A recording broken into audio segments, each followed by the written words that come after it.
Picture this. It is 1837. 7 men step off a ship onto British soil. They carry with them what they believe is a divine mandate that will change the world. Within 3 years, they baptize over 8,000 converts. Within a decade, there are more Mormons in Britain than in the entire United States. The United Kingdom becomes the jewel in the crown of Mormon expansion, the most successful mission field in church history. British converts walk thousands of miles across American plains. They build temples, they sacrifice everything. Today, those same chapels sit half empty. Entire wards are being dissolved. Missionaries return home with numbers that would have been considered catastrophic just 2 generations ago. Temples operate on reduced schedules because there simply are not enough people attending. What happened? How did the crown jewel of Mormonism become its greatest failure? And here's the question that should terrify church leadership. Could this be a preview of what's coming to the rest of Europe, and eventually the entire Western world? If you want to understand the real story behind the numbers the church doesn't advertise, hit that subscribe button right now for History Unmasked. Welcome back to History Unmasked. I'm your host, and today we're examining one of the most dramatic yet quietly unfolding stories in contemporary Latter-day Saint history: the collapse of Mormonism in the United Kingdom. Now, I want to be clear, this is not a hit piece. I have immense respect for individual Latter-day Saints, but respect for individuals doesn't mean we can't examine institutions critically. The United Kingdom was once the crown jewel of LDS missionary work. But in 2025, UK Mormonism is facing what many are quietly calling an existential crisis. And here's the twist you won't see coming. The real problem isn't what the church is doing wrong. It's what British culture is doing right. By the end of this video, you will understand why the UK might be the canary in the coal mine for global Mormonism. I want to hear from you, especially my European viewers. Are you seeing the same patterns in your country? Drop your thoughts in the comments.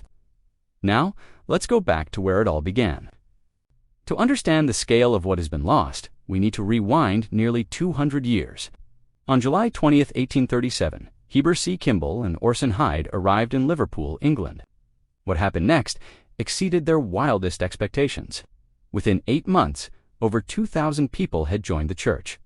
Why was Britain so receptive? The 1830s and 40s in Britain were a time of massive social upheaval. The Industrial Revolution had displaced millions into crowded cities. There was widespread poverty, uncertainty, and a hunger for something that offered hope and community.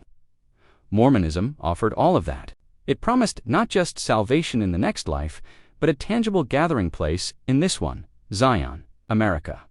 For impoverished British factory workers, the idea of emigrating to America was intoxicating, and they came by the thousands between 1840 and 1890.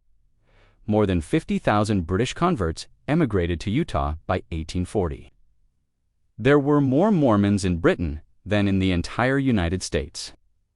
They were the model for how the church would expand globally. Fast forward to the mid-20th century, and the UK remained a stronghold. In 1958, the church built the London Temple, the first in Europe. It was a statement. Mormonism was here to stay. But then, something changed. The decline was gradual at first, but in the 2000s and 2010s, it became undeniable. So what are those numbers? What does the data actually show? According to the church's own published figures, the LDS Church claims around 190,000 members in the United Kingdom as of 2024. That sounds impressive, right? But here's the twist. Actual weekly attendance is estimated at only 25,000 to 30,000 people. That's an 84 to 85% inactivity rate. For every 10 people the church claims as members in the UK, only 1 or 2 actually show up on Sunday. But it gets worse. Wards are being merged or dissolved at an alarming rate. Imagine trying to staff all the required positions when you only have 30 to 50 active members. Missionary work has slowed to a trickle. Baptism rates in the UK are among the lowest in the developed world.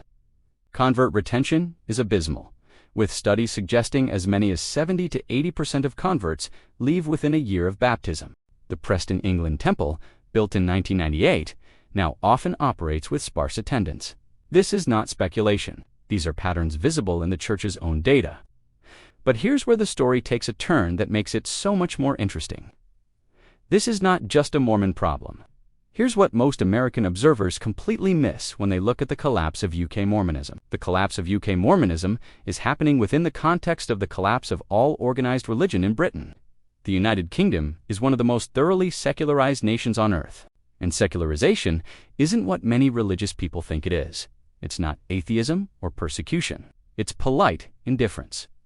According to recent surveys, over 50% of Britons now identify as having no religion. Among young people under 30, that number jumps to nearly 70%. Church of England attendance has been in catastrophic decline for decades. So what happened? The answer is both simple and profound. British society developed robust secular alternatives to everything religion traditionally provided. Community? In the UK, that's built through pub culture, football clubs, and civic organizations. Healthcare. In Britain, you have the NHS, social safety nets. Britain has unemployment benefits and housing support. Meaning and purpose, people find that through careers, family, art, and literature. Religion in the UK isn't persecuted. It's just unnecessary for most people's daily lives.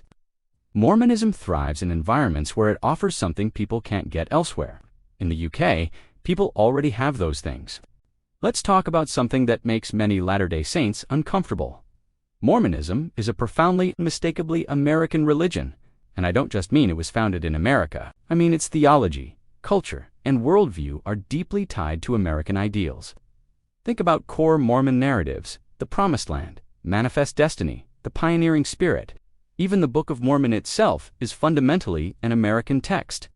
This works in the United States, but in the UK, British culture is fundamentally different. It values understatement over enthusiasm, skepticism over optimism. The Mormon missionary approach, with its broad smiles and rehearsed testimonies, often feels culturally tone-deaf in Manchester or Birmingham. Add to this the church's conservative stances on social issues, and the mismatch becomes even more pronounced. The UK has legalized same-sex marriage and overwhelmingly supports LGBTQ+ rights. When the LDS Church takes conservative stances on these issues and maintains gender-segregated leadership, it clashes sharply with contemporary British values. And then there's the history problem. When young Britons taught critical thinking in school, discover the Church's complex history-seer stones, polygamy, the priesthood ban, these aren't just speed bumps, they're deal-breakers. The result? A generation of British Mormons who quietly fade into inactivity because the Church no longer makes sense to them. The problem isn't the presentation. The problem is the product itself. Mormonism was built for 19th century American society. In 21st century post-Christian, secular Britain, it's a solution looking for a problem that no longer exists. So what does the tragic state of UK Mormonism mean for the broader picture? The UK is not an anomaly. It's a preview. What's happening to Mormonism in Britain is already beginning to happen across Western Europe. The Netherlands, Germany, France, Scandinavia, even Australia and New Zealand are following similar patterns. The LDS Church is facing a fundamental question. Can it evolve to remain relevant in secularized post-Christian societies? Some argue the Church is already trying to adapt by softening rhetoric or simplifying programs. But others argue it's too little, too late. And here's the uncomfortable truth. The Church can't afford to fully adapt. If the LDS Church were to embrace LGBTQ equality and ordain women, they would retain progressive members in Europe. But they would lose their conservative base in Utah and Idaho. They would lose their identity as the one true church. So the Church is trapped. This is why the UK matters so much. It's about the future viability of institutional religion in the modern world. The UK has shown us that you can have a functional, ethical, meaningful society without organized religion. People are just fine, and once people realize that, there's no going back. This is the lesson of UK Mormonism. It's a story about cultural evolution, about a society that has moved beyond the need for institutional religion. So what have we learned? First, numerical growth does not equal long-term viability. Second, cultural context matters more than doctrine. The same church, with the same teachings, thrives in Utah and fails in Britain because the culture did. Third, secularization is not the enemy of religion, it's indifference. Religions can survive persecution. They struggle against apathy. And finally, the UK is showing us the future. Not just for Mormonism, but for all institutional religion in the developed world. The question is how religious institutions will respond. Will they double down on orthodoxy and become smaller, more insular communities? Or will they attempt to modernize and risk losing their identity entirely? Only time will tell.